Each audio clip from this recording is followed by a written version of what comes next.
तो हेलो साथियों, आपके इस सफर में फिर से स्वागत कर रहा हूं। मैं विवेक आपकी जो केमिस्ट्री की डाउट्स हैं, केमिस्ट्री के कॉन्सेप्ट्स हैं, उनको यहाँ लेके फिर से उपस्थित हूँ। तो कुछ बातें भी आपसे करनी है। जैसे बच्चे बोलते हैं, सर क्या आपका लेक्चर इनफ रहेगा, आपका लेक्चर कर लें और चीजें हो जाएंगी क्या कंप्लीट। तो बेटा एक चीज जान लो, मैं ही नहीं, आप किसी के भी लेक्चर को कंप्लीटली कर लो, सिलेक्शन की गारंटी कोई नहीं देगा। हाँ, हम एक राइट डायरेक्शन में काम कर रहे हैं, ये एश्योर कर सकता हूं मैं। बिकॉज मेरे लेक्चर के बाद आप इन चीजों को बुक से कितना कवर कर रहे हो। बुक से आपकी बुक्स कौन कौन से हैं? आपके पास एक रेफरेंस बुक होनी चाहिए जो आपकी, जिसकी लैंग्वेज आपको समझ में आ रही हो। ठीक।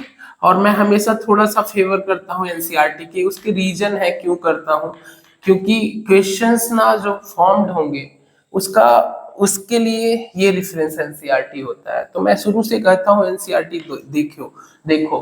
एनसीईआरटी इसलिए भी बोलता हूँ क्योंकि एनसीईआरटी पढ़ोगे तो आपको जो लैंग्वेज, भाषा, किसी चीज को लिखने की सीखने को मिलती है ना, वो एनसीईआरटी आइडिया देता है। फिर आप कहोगे सर मेंस में हम लिख के तो आए थे सब कुछ, फिर सिलेक्शन नहीं हुआ, करके तो सब कुछ आए थे सर हम। देखो, एक लैंग्वेज का स्टैंडर्ड होता है, ठीक है। एक भाषा की एक एक अपना एक लेवल होता है कि आप किसी चीज को किस भाषा में लिख रहे हो, किस लैंग्वेज में लिख रहे हो, क्या टर्मिनोलॉजी यूज कर रहे हो। इसलिए मैं हमेशा कहता हूँ एनसीईआरटी पढ़ो।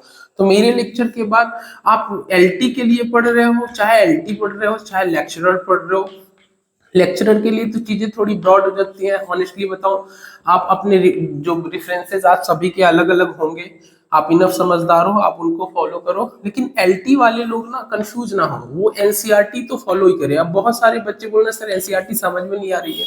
एनसीईआरटी समझ में नहीं आ रही है, ये बता रहा है कि आपका तरीका गलत है पढ़ने का। आप जहां पे भी फॉलो कर रहे हो वो तरीका गलत है पढ़ने का। आप मेरे लेक्चर को फॉलो करो, जो चल रहा है उसके बाद जाके एनसीईआरटी पढ़ना, आपको बेहतर लगेगा, बिल्कुल 100% बेहतर लगेगा। तो चलो हम लेक्चर को आगे बढ़ाते हैं। लास्ट क्लास में हमने ओवरलैपिंग पढ़ी थी, हमने सिग्मा और पाई। देखो बहुत आज एक्साइटेड नहीं रहूंगा, थोड़े हेल्थ इश्यूज है मेरे। सिग्मा और पाई बॉन्ड को हमने पढ़ा था, मोटा मोटा सीखा था कि सिग्मा बॉन्ड जो होता है, ये सब दोनों जो है sharing of electron, covalent bond बनाने में, सहसंयोजक बंध बनाने में हमको मदद करते हैं। दूसरी चीज, सिग्मा पहले बनता है, पाई बाद में बनता है। सिग्मा स्ट्रॉन्गर होता है, पाई वीकर होता है। तो हमने लास्ट क्लास में SS overlapping, SP overlapping, PP overlapping, PD overlapping, SD overlapping, इनकी थोड़ी थोड़ी चर्चा की थी। एक्चुअली वो इंट्रोडक्शन था। इसके बाद हमने ओवरलैपिंग की स्ट्रेंथ की भी चर्चा करी थी कि कौन सी ओवरलैपिंग स्ट्रांग है, कौन सी ओवरलैपिंग वीक है। तो आज ना वैलेंस बॉन्ड थ्योरी को थोड़ा आगे बढ़ाते हैं।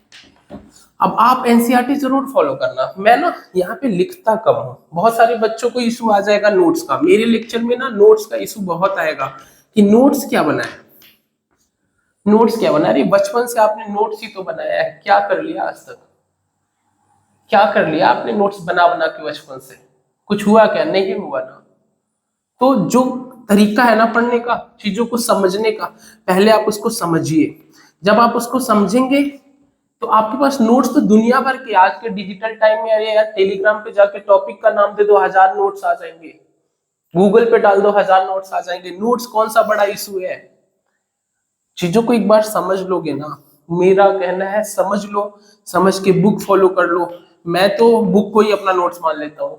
उसकी चीज को इतनी बार पढ़ डालो, नोट्स हो गया तुम्हारा। स्मार्ट पढ़ाई करो ना, पहले नोट्स लिखोगे, फिर भूल जाओगे, फिर कहोगे रिवीजन करेंगे एग्जाम के पहले, तब याद हो जाएगा। अपने काम को क्यों बढ़ा रहे हो यार इतना? लिखने की प्रैक्टिस अभी से करो क्वेश्चंस की। जो क्वेश्चंस लिखोगे उसी को रख लो, वही तुम्हारा नोट्स है। एग्जाम निकालने जा रहे हो आप, मजाक नहीं चल रहा है। आप ओपन फील्ड में फाइट करने जा रहे हो। ये आपका सेमेस्टर एग्जाम नहीं है, ये कोई भी आपका एनुअल एग्जाम, स्कूल एग्जाम नहीं है। आपको कोई चीज बताई जा रही है तो आप उसको बिल्कुल रिजिड हो। बहुत सारे बच्चे रिजिड है, सर मुझे नोट चाहिए, मैंने तो बचपन से नोट से पढ़ा है। तो बचपन से तुमने कौन सा बहुत बढ़िया तरीके से पढ़ लिया है? ठीक, नोट्स नोट्स नोट्स। चलो जो भी है, वीबीटी पे चलते हैं, वैलेंस बॉन्ड थ्योरी। ठीक।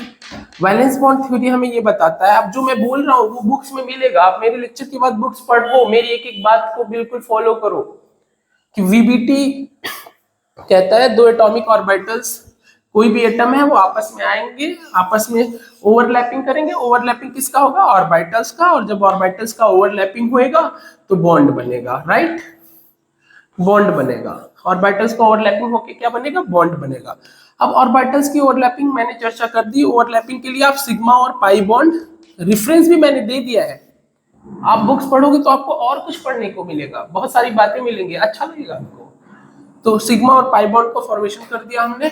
चलो अब ना वीबीटी ने ये भी बोला कि दो लोग ओवरलैप करेंगे उनकी वेव फंक्शन की साइन सेम होनी चाहिए, उनमें जो इलेक्ट्रॉन होनी चाहिए उनकी स्पिन अपोजिट होनी चाहिए, ये सारा कुछ फुलफिल कर लेता है एटम। अब चलते हैं, अब चलते हैं, ठीक है, आगे बढ़ते हैं एनसीईआरटी की तरफ। अब एक्चुअल में केमिकल बॉन्डिंग शुरू हो रहा है, ठीक है, अब एक्चुअल में केमिकल बॉन्डिंग लेक्चर नंबर 2 शुरू हो रहा है। मैं 5 से 6 लेक्चर में खत्म कर दूंगा केमिकल बॉन्डिंग। आप डिफरेंट कोचिंग में जाना, 10-10 दिन 20-20 दिन पढ़ते रहना, होना वही है यार, सवाल यहाँ से भी होगा सवाल वहां से भी होगा, टाइम कम दो, बाकी कहीं अपना टाइम जीएस में यूटिलाइज करो जाके। तो ये रफ करता हूँ, लेक्चर स्टार्ट करता हूँ। वीबीटी ने हमें ये बोला, तो जरा एक मॉलिक्यूल बचपन से आप पढ़ते हो, इस मॉलिक्यूल से आप सब कुछ समझ जाओगे। बचपन से एक मॉलिक्यूल पढ़ते हो मीथेन, बातें जब करता हूं तो समय बहुत तेजी से बीत जाता है, और मैं यहाँ पे 30 मिनट देता हूं तो मुझे एक एक मिनट की वैल्यू है, इसलिए मैं बातें नहीं करना चाहता हूं, बट एक्चुअली में आप चाहते हो मैं आपसे बातें करूं। मीथेन को जरा समझो, मीथेन के जब आप समझते हो तो आपको देखो कार्बन का परमाणु क्रमांक होता है 6, 1s2 2s2 2p4 2p2। आपको केमिस्ट्री आती है नहीं आती मुझे इससे मतलब नहीं, मैं हर एक चीज छोटी छोटी सिखा रहा हूँ कि इसके पास सेकंड सेल बाहर वाला है, सेकंड सेल में कितने इलेक्ट्रॉन है, 4 इलेक्ट्रॉन है, 4 इलेक्ट्रॉन है ना, कार्बन के सेकंड सेल में 4 इलेक्ट्रॉन है, और इसके पास सेकंड सेल है तो पी आपका अभी फिल नहीं है, तो पी में टोटल 6 हो सकते हैं, 4 की कमी है, तो कार्बन को आप बोलोगे कि भैया इसके पास 4 इलेक्ट्रॉन की कमी है, अब ये इलेक्ट्रॉन की कमी को सहसंयोजक बंध द्वारा पूरा करेगा, किस बंध द्वारा, सहसंयोजक बंध द्वारा पूरा करेगा। एलटी के लिए और प्रवक्ता की बेसिक के लिए क्लासें इनफ है, अब सहसंयोजक बंध के द्वारा पूरा करेगा तो कार्बन वेट करेगा कि मेरे पास 4 इलेक्ट्रॉन है, कोई मुझे आके 4 इलेक्ट्रॉन दे दे। तो बचपन में आपने शेयरिंग पढ़ा था ना, एक हाइड्रोजन इधर, एक हाइड्रोजन इधर, एक हाइड्रोजन इधर, एक हाइड्रोजन इधर, एक एक इलेक्ट्रॉन की शेयरिंग करेगा, है ना, और कार्बन सबके चारों इलेक्ट्रॉन की शेयरिंग करेगा। तो ये आपने स्ट्रक्चर पढ़ा था मीथेन, CH4 का ये स्ट्रक्चर, ये बचपन वाली बातें हैं, ठीक। तो हाइड्रोजन का डबलेट पूरा हो गया, कार्बन का ऑक्टेट पूरा हो गया, ये हमने पढ़ा था, लेकिन अब हमको ये नहीं पढ़ना है 9th 10th में 11th में 12th में, इससे आगे बढ़ना है। ये जो शेयरिंग हो रहा है इसको समझना है कि ऑर्बिटल्स कैसे ओवरलैप कर रहे हैं, ठीक है। तो चलो उसके लिए हमें कार्बन को पकड़ के देखना है, इसको 1 मिनट के लिए रफ करूंगा बस, बोर्ड को प्रॉपर लिखते हैं। इधर देखो, कार्बन के पास इलेक्ट्रॉन है 6, 1s2 2s2 2p2। वीबीटी बोलता है बॉन्ड बनाने के लिए हमेशा आउटर मोस्ट इलेक्ट्रॉन यूज किए जाते हैं, एक एक बात मेरी इंपॉर्टेंट है। तो कार्बन के पास ग्राउंड स्टेट में क्या है बाहर, 2s2 2p2। आप बनाओ, आलस मत करो बेटा, इसको बनाओ, 2s में 2 2p में 2। इस एक एग्जाम्पल से आपको ये पता चल जाएगा कि आपके पढ़ने का तरीका क्या है, आप कितना चीजों को रटते हो, फैक्ट को चाहते हो बस हलवा मिल जाए बस याद हो जाए, ऐसा नहीं है, केमिस्ट्री तो ऐसा बिल्कुल भी नहीं है, ठीक है। देखो मीथेन से आपको सब समझ में आ जाएगा सारा कुछ, बस आप 10 मिनट पेशेंस रखो। अब देखो कार्बन ग्राउंड स्टेट में 2s में यहाँ 2p में यहाँ, वीबीटी ये बोलता है, एक एक करके मैं वीबीटी के पॉइंट भी कवर कर रहा हूँ। वीबीटी ये बोलता है कि हाइड्रोजन को 4 हाइड्रोजन को आना है, एक हाइड्रोजन के पास 1s1 होता है, मींस उसके पास ये इलेक्ट्रॉन है 1s1, ऐसे कितने लोग हैं, 4 लोग हैं। वीबीटी बोलता है जितने लोग ओवरलैपिंग करने जाएंगे उतने ही हाफ फिल्ड ऑर्बिटल भी चाहिए। अभी मैं लिख नहीं रहा हूँ, तुम कहोगे सर नोट्स बनवाओ, अरे मैं नोट्स बनवाऊंगा, यही आधे घंटे का मटेरियल 1.5 घंटे में पढ़ाऊंगा, ये कहीं से समझदारी नहीं है, ठीक है। आप किताब पढ़ो मेरे लेक्चर के साथ साथ, कोई एक बुक ले लो ना भाई, ठीक। तो अब बताओ 4 हाइड्रोजन आना है, खाली कमरे तो देखो half filled half filled half filled half filled means एक एक भरे होने चाहिए, इसके पास हाफ फिल्ड तो 2 ही है। तो कार्बन एक्चुअली एक इलेक्ट्रॉन 2s का उठा के 2p में डालता है, यहाँ पे जाता है ध्यान से देखो, अब 4 खाली हो गया, कार्बन इसको बोलते हैं 4, कार्बन एक उत्तेजित अवस्था में आ गया। अब यहाँ ये सवाल हमेशा उठता है कि 2s से 2p में एक इलेक्ट्रॉन गया कैसे, कैसे गया। आप कभी सवाल नहीं पैदा करते हो कि सर 2s की एनर्जी कम होती है, 2p की एनर्जी ज्यादा होती है, तो एक इलेक्ट्रॉन यहां से यहां गया कैसे। अगर ये सोचना शुरू कर दोगे ना तो आपको कॉन्सेप्ट ऑफ कोवैलेंसी आ जाएगी, जिसमें हम थोड़ा देर में बात करेंगे। अभी बस थोड़ा सा टच कर रहा हूं कि 2s और 2p के बीच एनर्जी गैप बहुत ज्यादा नहीं है। रूम की जो थर्मल एनर्जी है that is KBT, Boltzmann constant into temperature, ये थर्मल एनर्जी के द्वारा, ये थर्मल एनर्जी इनफ है। रूम की जो थर्मल एनर्जी है, रूम में टेम्परेचर होने की वजह से जो एनर्जी है वो एनर्जी इनफ है इलेक्ट्रॉन को जंप कराने के लिए। एक फैक्टर ये है। दूसरा फैक्टर, 4 हाइड्रोजन का ओवरलैपिंग के लिए इसकी तरफ अप्रोच करना, वो भी इसको एक्साइट करने के लिए मजबूर करता है कि भाई 4 लोग आ रहे हैं, 4 खाली कमरे करो, हाफ फील्ड कमरे करो। तो ये 2 रीजंस बनते हैं। अभी तो हाइड्रोजन आ रहा है कार्बन से जुड़ने, अभी किसी से अगर फ्लोरीन जुड़ने आएगा तब तो बवाल ही मचा देगा। फ्लोरीन का किसी से जुड़ने आना जीनोन तक को डिस्टर्ब कर देता है, आप समझिए। फ्लोरीन आएगा, ऑक्सीजन आएगा, जितना इलेक्ट्रोनेगेटिव बंदा जुड़ने आएगा ना, किसी से इलेक्ट्रॉन साझा करने आएगा ना, कोवैलेंट बॉन्ड बनाने आएगा ना, उतना ही एक्साइटेशन होने वाली है। इसको हम समझेंगे ऐसा क्यों होता है, क्यों सल्फर कभी 2 4 6 बॉन्ड बनाता है, क्यों जीनोन बॉन्ड बनाते हैं अक्रिय नोबल गैस होने के बावजूद। यहीं से सारा जवाब मिलेगा। फिलहाल मीथेन के केस में आप इतना याद कर लो कि यार येलो चौक का भाई, मीथेन के केस में आप इतना याद कर लो, ठीक, मीथेन के केस में आप इतना याद कर लो कि हमेशा हमेशा कार्बन 4 से 4 बॉन्ड बनाता है, टेट्रावैलेंट है। तो एक इलेक्ट्रॉन कार्बन के ग्राउंड 2s से उठ के कहां चला जाएगा, 2p में। इस तरह के 4, देखो 4 सिस्टम बन गए। अब कार्बन 4 बॉन्ड बनाने के लिए तैयार है, अब कार्बन 4 बॉन्ड बनाने के लिए तैयार है। कार्बन कितने बॉन्ड बनाने के लिए तैयार है, 4 बॉन्ड। लेकिन अभी भी, ध्यान से सुनना, अभी भी चारों हाइड्रोजन इससे बॉन्ड बनाने नहीं आएंगे, ओवरलैपिंग करने नहीं आएंगे। सारी चीज एनसीईआरटी की कवर करूंगा, लेकिन समय लगेगा, पेशेंस रखो। अभी भी चारों हाइड्रोजन ओवरलैपिंग करने नहीं आएंगे। क्यों? क्योंकि 2s में 2s की एनर्जी अलग है, 2p की एनर्जी अलग है। अगर यहीं से ओवरलैपिंग 4 हाइड्रोजन आते और ये बॉन्ड यहाँ अपने इलेक्ट्रॉन रख देते, 8 पूरे हो गए। अब देखो अगर ऐसा हुआ होता तो कार्बन के पास 3 p तो जरूर होते, ये px, ये py और ये pz, और ये तीनों p कितने डिग्री पे होते हैं, 90 डिग्री पे। आपको मालूम होना चाहिए 3 p 90 डिग्री पे होते हैं। अगर ये तीनों p 90, एक मान लो x पे, एक मान लो y पे py और एक मान लो pz, इनमें एक एक इलेक्ट्रॉन है और इन्हीं से s आके ओवरलैपिंग करेगा कुछ इस तरह। तो बॉन्ड एंगल, 3 बॉन्ड एंगल तो 90 डिग्री के होने चाहिए थे कि नहीं कार्बन के। अरे भाई इसके पास 3 p ऑर्बिटल 90 डिग्री पे होते हैं, तीनों px py pz, तो बॉन्ड एंगल कितना होना चाहिए, 90 डिग्री। लेकिन ऐसा तो देखा नहीं गया।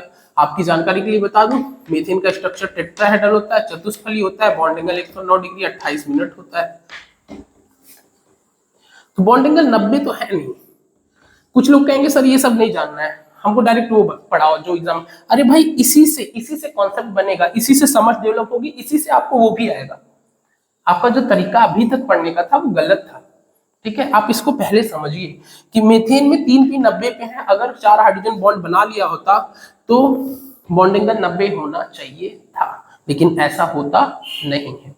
तो यहाँ होता क्या है, ये चारों हाइड्रोजन जो दूर खड़े ये सब देख रहे हैं कि भाई तुम्हारे पास 4 हाफ फील्ड कमरे आ गए, चलो हम ओवरलैपिंग आ रहे हैं।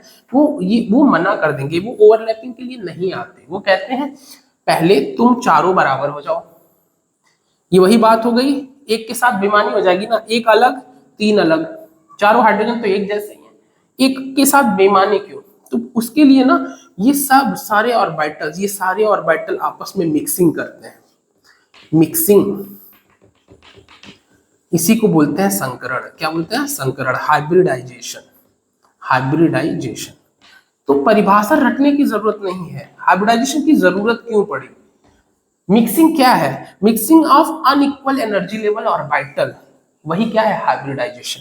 तो हाइब्रिडाइजेशन की डिफिनेशन क्या बनी, mixing of unequal energy level orbital.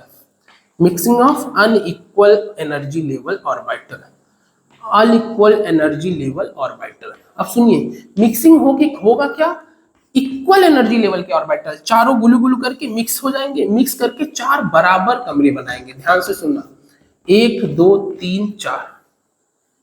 अब चारों में एक एक इलेक्ट्रॉन है जिनकी एनर्जी सिमेट्री सब बराबर है।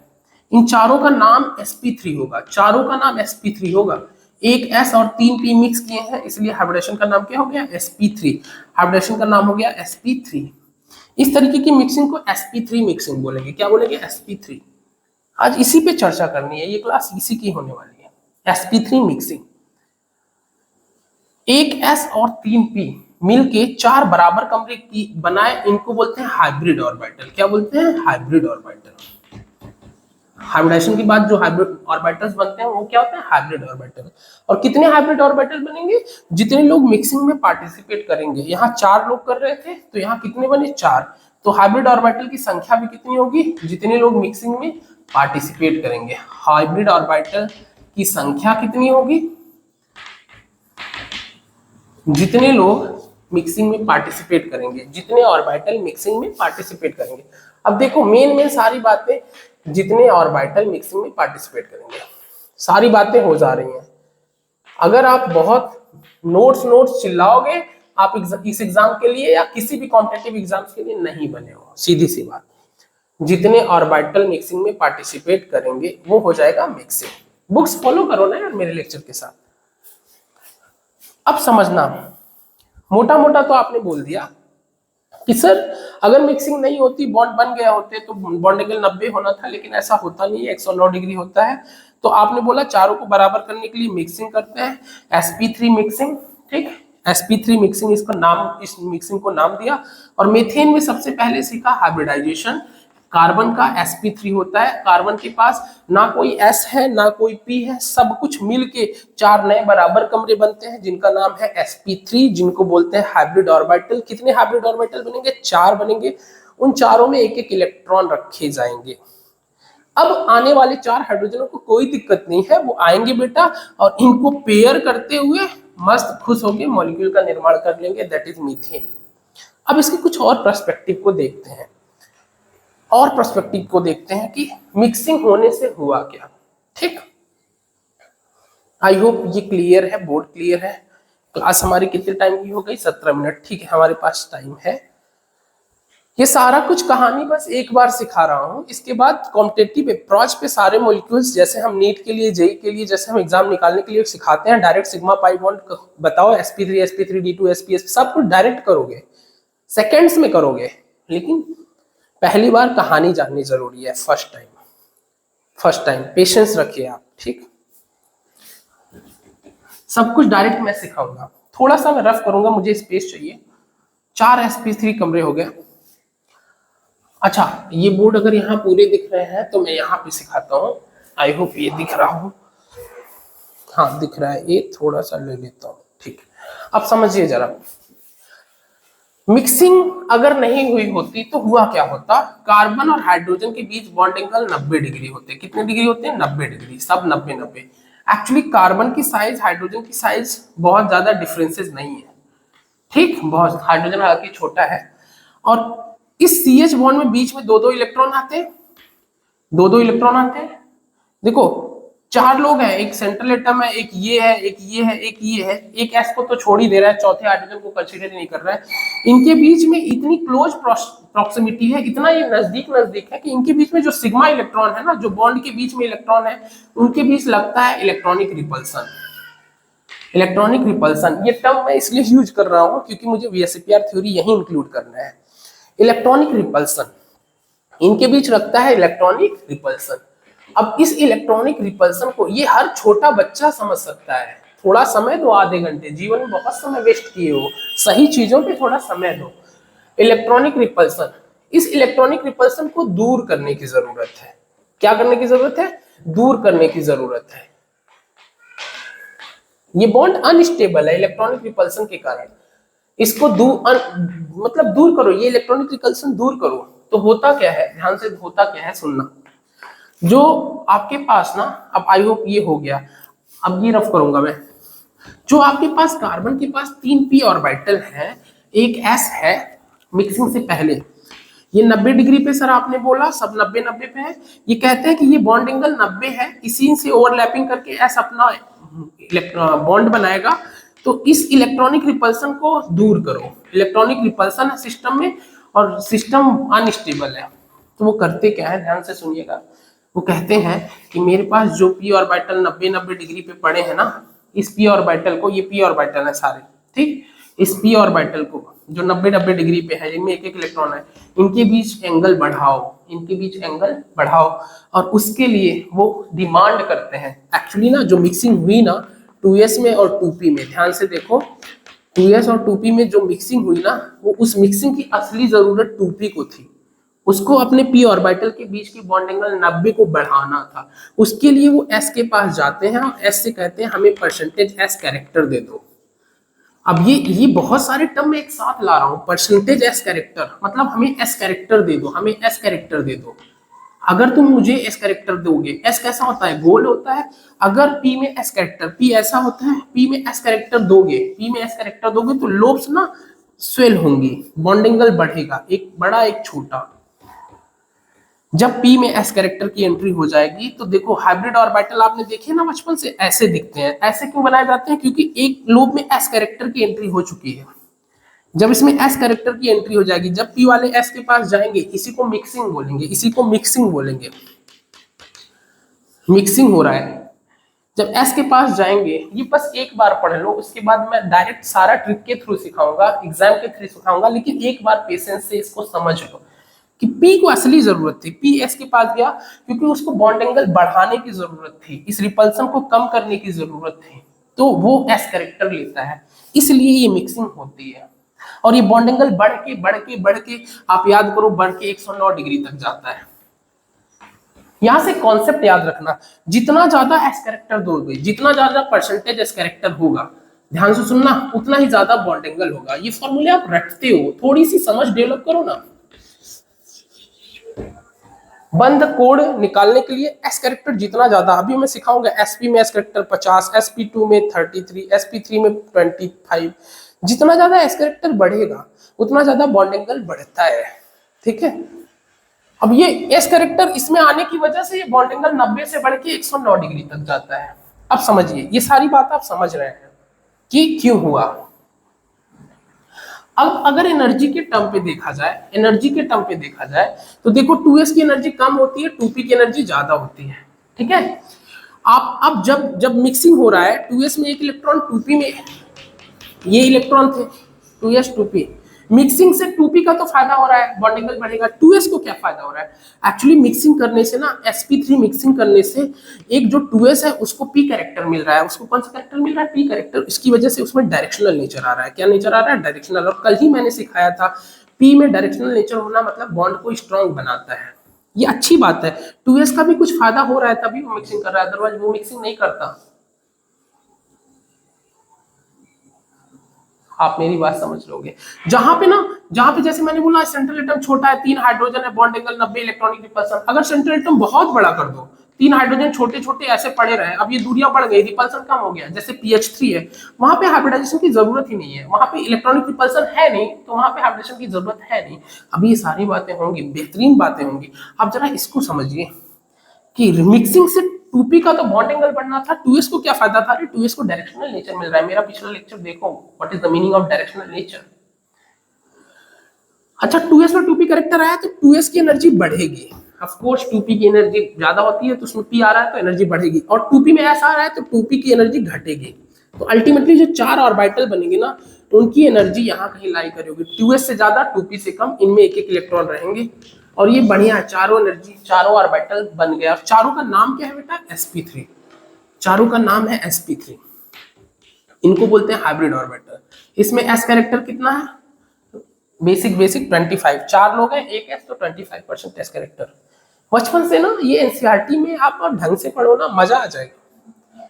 एक्चुअली एजुकेशन जैसे लिए हो ना, जिस तरह चीजों को याद करने की कोशिश की हो, वो तरीका गलत है, ठीक।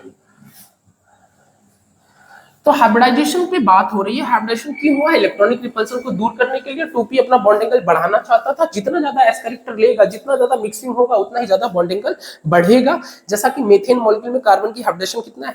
sp3। अब समझना, कार्बन कार्बन के पास मिक्सिंग होने के बाद ना कोई 2s है ना कोई 2p है, चारों मिक्स होके 4 नए कमरे बना दिए जिसका नाम है sp3। चारों का नाम क्या है? sp3 sp3 sp3 sp3। अब यहीं पे एक चीज सीख लो, that is valence shell electron pair repulsion theory. बच्चे क्या करते हैं? हेडिंग डलवाओ सर, एमओटी लिखवाओ 10 लाइन, हेडिंग हेडिंग, फिर आएगा वीएसएपीआर थ्योरी, हेडिंग हेडिंग लिखो लिखो। अरे क्यों लिख रहे हैं, क्यों पढ़ रहे हैं, किस लिए पढ़ रहे हैं, इनके बीच में इंटरलिंक क्या है, तुमको इससे क्या लेना देना? जब ये तरीका होगा पढ़ने का, एलटी छोड़ो कौन एग्जाम नहीं निकलने वाला है आपका, भीड़ का हिस्सा बन के रह जाओगे, सीधी सी बात है। ज्यादा बकवास बिल्कुल नहीं करना, आपसे सच्चाई जो है वो बता रहा हूं आपको, ठीक। वो अलग बात है, दिन अच्छा हो, लक अच्छा हो, कोई एग्जाम निकल जाए, बट बात इस तरह नहीं बनती। यही सच्चाई है and you have to accept it, ठीक। कि वीएससीपीआर थ्योरी क्यों पढ़ रहे हैं? पता नहीं सर, हेडिंग आया था वीबीटी के बाद वीएससीपीआर थ्योरी, एनसीईआरटी ने लिखा था, पढ़ डाला नोट्स बना के। अरे भाई, जब 4 हाइब्रिड कमरे बना लिए तो कार्बन उन 4 हाइब्रिड कमरों को रखेगा कैसे? टेट्राहेड्रल मैनर में रखेगा। हाइब्रिड कमरा एक ऐसे दिखता है, ऐसे चारों को ऐसे रखेगा टेट्राहेड्रल मैनर में। इन चारों में एक एक इलेक्ट्रॉन है। अब 4 दूर खड़ा हाइड्रोजन, उसे कोई दिक्कत नहीं, आएगा इससे बॉन्ड बना के जाएगा। देखो तो मीथेन मॉलिक्यूल कैसा हो गया लल्ला? एक C H H H H, ये 3D मॉलिक्यूल है, स्टीरियो में इसके बारे में ज्यादा डिस्कस करेंगे। तो ये बॉन्ड बना कैसे है? कार्बन का sp3 और हाइड्रोजन का s, इनके बीच बॉन्ड एंगल कितना हुआ? 109 डिग्री 28 मिनट। इस ज्योमेट्री को चतुष्फलीय बोलते हैं, टेट्राहेड्रल। एक मॉलिक्यूल समझो, एक बार मेरे हिसाब से पढ़ लो, एक बार एक मॉलिक्यूल समझो, बाकी तो सेकंड्स में खटाखट खटाखट खटाखट मैं ही करवाऊंगा कंपटीशन के लिए भी, पहले एक बार समझो, ठीक है। अब समझो ये टेट्राहेड्रल है कैसे, ध्यान से देखो लल्ला। कार्बन के पास 4 हाइब्रिड कमरे ऐसे रखे गए, ये एक्चुअली ये 3 ऐसे नीचे की तरफ, ध्यान से देखो, ये आई होप आपको दिख रहा हो, कोशिश करता हूं। ये मॉलिक्यूल दिख रहा है, आई होप आपको ये दिख रहा हो। ये है, ये कार्बन के पास 4 हाइब्रिड कमरे ऐसे रखे गए, एक इधर एक इधर एक इधर एक इधर। इनको 2D पे बनाएंगे तो एक अप आएगा एक बिलो आएगा, वो स्टीरियो की बात है, ठीक। ये ऐसे ऐसे, इसी को टेट्राहेड्रल बोलते हैं। इन्हीं हाइब्रिड कमरों में एक एक इलेक्ट्रॉन था, जिससे हाइड्रोजन आएगा, sp3s ओवरलैपिंग करेगा। याद रखना, जब भी हाइब्रिडाइजेशन होगा, जब भी हाइब्रिड कमरा बनेगा, हाइब्रिड कमरे हमेशा सिग्मा बॉन्ड बनाते हैं। They are directional in nature, उनमें एक डायरेक्शन होती है, वो किसी पर्टिकुलर डायरेक्शन में ओरिएंटेड होते हैं। They will always form sigma bond. तो CH4 में आपने स्ट्रक्चर ऐसा बनाया, ठीक, जिसके पास कार्बन के पास 4 सिग्मा बॉन्ड है, और ये 4 सिग्मा बने कैसे हैं? कार्बन का sp3 और हाइड्रोजन का s ओवरलैपिंग। बॉन्ड एंगल कितना है? 109, और ज्योमेट्री का नाम है चतुष्फली, टेट्राहेड्रल। टेट्राहेड्रल और टेट्राहेड्रल में अंतर है, टेट्राहेड्रल बोल रहा हूँ, चतुष्फली। आई होप आप मेरा ये डिस्कशन समझ पाए हो। अगर मैं टाइम निकाल के आ रहा हूँ, ठीक, मैं अगर टाइम निकाल के आ रहा हूँ, किसी का कंटिन्यू फोन आ रहा है, 5 कॉल आ चुके हैं, 1 मिनट। अगर मैं टाइम निकाल के क्लास ले रहा हूँ तो आप सीरियसली अगर मुझे फॉलो कर रहे हो तो कमेंट शेयर जरूर किया करो, रिक्वेस्ट करता हूँ, वही मेरे लिए मोटिवेशन है। चैनल अभी इतना बड़ा नहीं है कि बहुत कुछ हो रहा है, चैनल बहुत छोटू सा स्टार्ट है यार, बहुत एक इनिशिएट है, एक छोटा सा इनिशिएशन है, ठीक है। तो आप लोग के सपोर्ट से ही चैनल बड़ा होगा। और अगर, हाँ सर, रूम पे ही था मैं, हाँ मैं वेट कर रहा था आपका। आप सो गए थे ना? हाँ, मैं आपके पास पहुंचता हूं, आधे घंटे पहुंचूं। 8 बजे तक? नहीं कोई दिक्कत नहीं, 8 बजे तक आइए मेरे पास। 7:10 हो रहा है ना अभी, 7:10 नहीं 7:30 तक, ठीक है। आप आइए, अपने अकॉर्डिंग आइए, मैं ही आ जाता हूँ। आप, अच्छा ठीक है, आप आइए, आराम से आइए, ठीक है। Okay okay, thank you. मेरी बात को समझे, हम क्या कर रहे थे? 5 कॉल आ गए थे, रिसीव करना जरूरी था, सॉरी। हाँ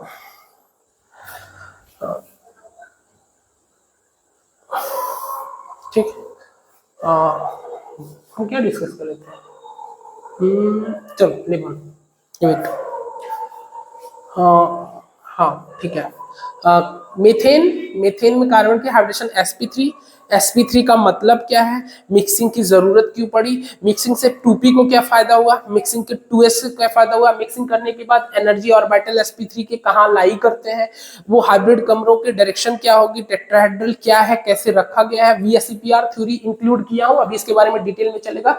वीएसईपीआर थ्योरी हमें बस ये बताता है कि जो आपने हाइब्रिड कमरे बनाए हैं उन हाइब्रिड कमरों को स्पेस में 360 डिग्री में रखना कैसे है, और मीथेन के केस में टेट्राहेड्रल रखना है, टेट्राहेड्रल रखना है, ये हमें वीएसईपीआर बताता है।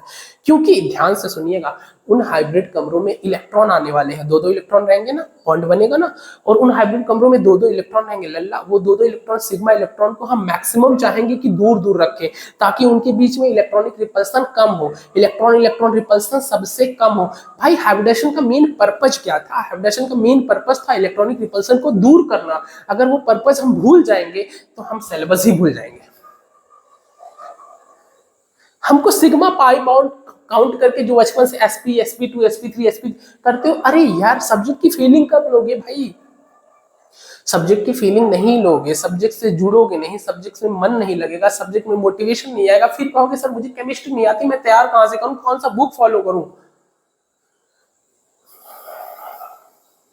शायद मैं कहना क्या चाहता हूं, यू आर गेटिंग मी, अगर समझ पा रहे हो तो कमेंट जरूर करना, वही मेरे लिए मोटिवेशन है क्लास को कंटिन्यू रखने का, राइट। चलो वीएसईपीआर थ्योरी का इंट्रोडक्शन आया। वीएसईपीआर थ्योरी हमें ये बताता है कि हाइब्रिड कमरे जो हम बनाएंगे ना, अभी चल रहा है, कम से कम 100 मॉलिक्यूल पे हाइब्रिड कमरे बनाऊंगा मैं, यहाँ बनवाऊंगा, और 6 क्लास के अंदर ही बनवाऊंगा, 6 क्लास के अंदर ही सारा कुछ करवा दूंगा, ठीक।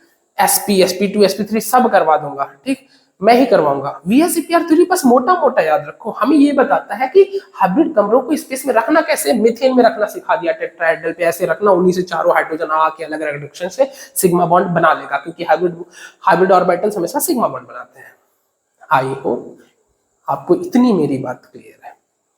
तो मीथेन में मोटी मोटी बात क्या निकल के आई, मोटी मोटी मैं इसे रफ करूंगा, स्क्रीनशॉट ले लिया करो, अरे इंटू 2 करके देखा करो ना, 15-30 मिनट की वीडियो खत्म कर दिया करो 10-15 मिनट पे, क्यों टाइम वेस्ट करना है। मीथेन में कार्बन का हाइब्रिडेशन क्या हुआ, sp3, ज्योमेट्री क्या हुई, टेट्राहेड्रल चतुष्फली, कैसा स्ट्रक्चर दिखेगा, ऐसा दिखेगा, बॉन्ड एंगल कितना हुआ, 109, LT वालों तुम्हारे लिए तो इतना ही जरूरी है, चतुष्फली, ठीक। और ये बॉन्ड बना कैसे है, कार्बन का sp3 और हाइड्रोजन का s, क्या इतनी बातें क्लियर हैं। हाइब्रिडेशन क्यों हुआ, किस लिए हुआ, काहे हुआ, एनर्जी फैक्टर क्या था, इलेक्ट्रॉनिक रिपल्सन क्या दूर करना था, हाइब्रिडेशन ना होता तो क्या होता, हाइब्रिडेशन हुआ तो क्या हुआ, ये सारी बातें मैंने इस वीडियो में करने की कोशिश की है। क्या इस वीडियो में मैंने सिर्फ मीथेन मॉलिक्यूल को डिस्कस किया है, क्या आपको ये समझ में आया, अगर समझ में आया तो प्लीज प्लीज प्लीज रिक्वेस्ट की जरूर कमेंट करना, चैनल को शेयर भी करना, सब्सक्राइब भी करना, क्योंकि चैनल छोटू सा है, अभी हमको अपनी बात पहुंचानी है, बात करने को बहुत है, वीडियो बनाने का, यूट्यूब बनाने का सिर्फ एक पर्पज नहीं है, मैं यहाँ जीआईसी के लिए पढ़ा हूँ, मुझे बहुत सारी बातें करनी है आगे आने वाले टाइम में। आप समझ सकते हो हमारा पढ़ने का तरीका क्या है, हमको एक 10वीं 11वीं के बच्चे को अगर यही पढ़ाया जाए उसी एज में, तो आज आपको वीडियो ढूंढने की जरूरत नहीं पड़ती। आप समझिए मेरा एम कुछ और है, मेरा एम है स्कूली शिक्षा जो हमारी है वहां पे हम एक क्वालिटी एजुकेशन लेके जाएं, और जब हम खुद क्वालिटी एजुकेशन देंगे तब हम तीसरे से बात कर पाएंगे कि भाई ऐसे नहीं है, ऐसे करना है। और ये बहुत टफ टास्क है, बहुत कठिन काम है जो दिमाग में चल रहा है, इसलिए आपसे ये एक सपोर्ट की जरूरत है। वीडियो 30 मिनट से ज्यादा होगी तो मैं ये रोक दूंगा, ठीक है। आई होप केमिकल बॉन्डिंग का दूसरा लेक्चर था ये, सिर्फ दूसरा, बहुत कुछ सीखने को मिला होगा। छोटे से समय में इतनी बात सिखाने की कोशिश करता हूँ, और नेक्स्ट क्लास में आप जिस तरीके के नोट्स, जिस तरीके की चीजें चाहते हो वही मैं भी करूंगा जो बाकी करते हैं, लेकिन प्रॉब्लम यह है कि मेरा अप्रोच थोड़ा सा दूसरा रहेगा। तो मिलते हैं अगली क्लास में, question practice must, followed by book. जो पढ़ाया अभी उसको सीखो। मैं मान के चल रहा हूँ तुम्हें कुछ नहीं आता। ओके, धन्यवाद। फिर मिलते हैं अगली क्लास में। बहुत बहुत धन्यवाद।